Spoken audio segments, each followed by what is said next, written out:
Good morning. It is Thursday, October 22nd, 2015. And, what better day than today than to make my 3,252nd video since, I don't know, 2 years, 2 years, maybe close. I don't know, maybe it's getting closer to three now. I don't know. But as I've expressed before, I just kind of want to keep a running dialogue until the day I croak or, somewhere around that vicinity. And then there'll be like this whole living experience all documented that's just taking the world by storm so far. It is ironic, though, in life. It's like people don't give a shit about any of this stuff until you're dead, and it's like one of those Norman Rockwell paintings or whatever. It's like once they die, all of a sudden people are interested in it. And that's probably how these will all go down, or either that nobody will give a shit then too. So how depressing will that be? But how depressed will I be because I'll be dead, right? And I think it's hilarious because I have a few people, not too many, but a few. Wow, it got dark all of a sudden. I have a few people on my Facebook that have done a couple of these. Why is it so dark? Okay, there we go.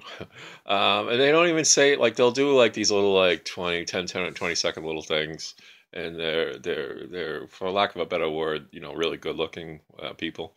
So and all these guys would be like, "That was fantastic! Wow, that was unbelievable! That was They didn't say anything other than, "It's a nice day out. Think I'll go outside and enjoy it." "Oh, you look great! You look fabulous!" or whatever. Here I am, spilling my guts, saying this, that, and the other thing, and barely a tumbleweed to be had. But you know what? I don't give a shit, man. I don't give a shit because I just like to say what I want to say, and if that's how I am, well, that's how I am.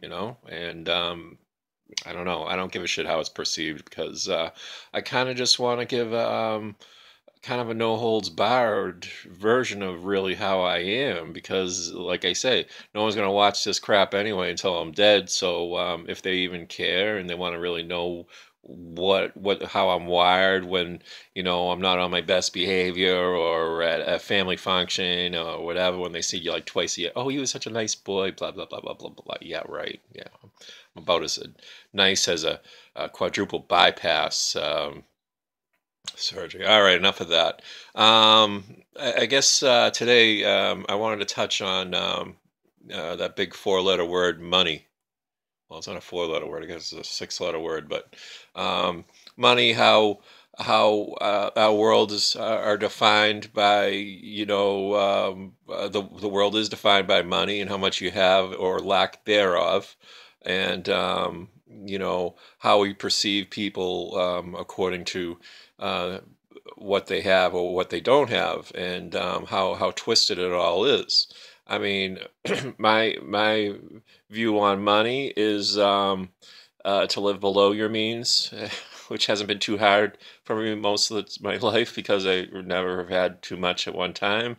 But as I save more and more, I just want to kind of live the same way I've always lived. And if something comes up, I always want to be looking towards like the rainy day. But by the same token, I want to be able to by saving for the rainy day, also be able to enjoy maybe a few things that maybe I couldn't when I barely had two nickels to scrape together. But I really think the way we waste is just criminal, and that everything has to be, "Oh, I need the latest laptop," or "I need the latest big screen TV," and then this, that, and the other thing.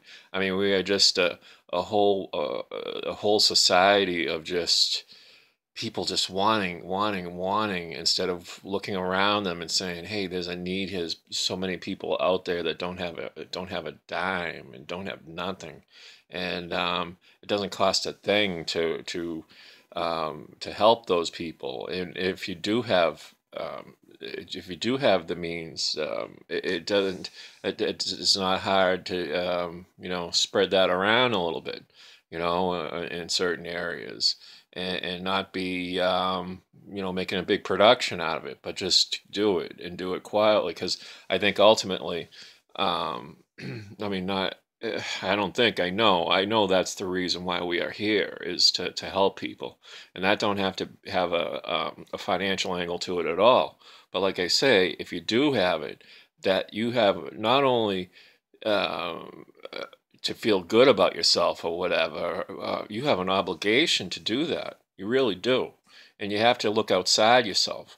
And I really do think that all this fucking depression and all this shit, it just becomes because people are so self-absorbed in their own lives and their own dramas and all these manufactured things about keeping up with the Joneses and I need this, I need that, I need that, instead of looking around and saying, well, what do others need, you know?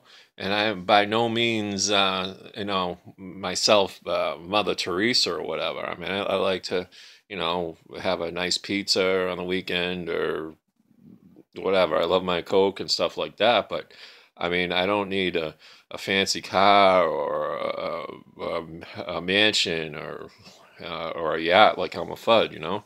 I just,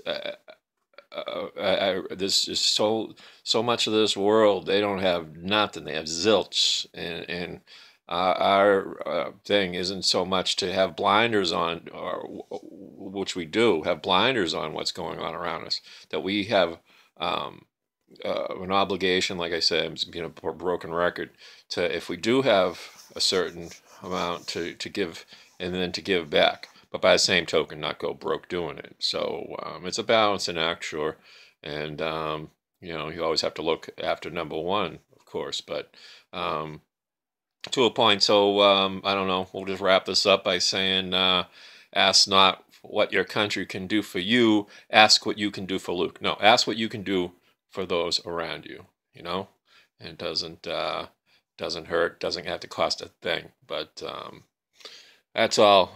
That's all. That's all, folks. And adios. And money, money, money, money. It's a drag. There's been a lot of songs written about money.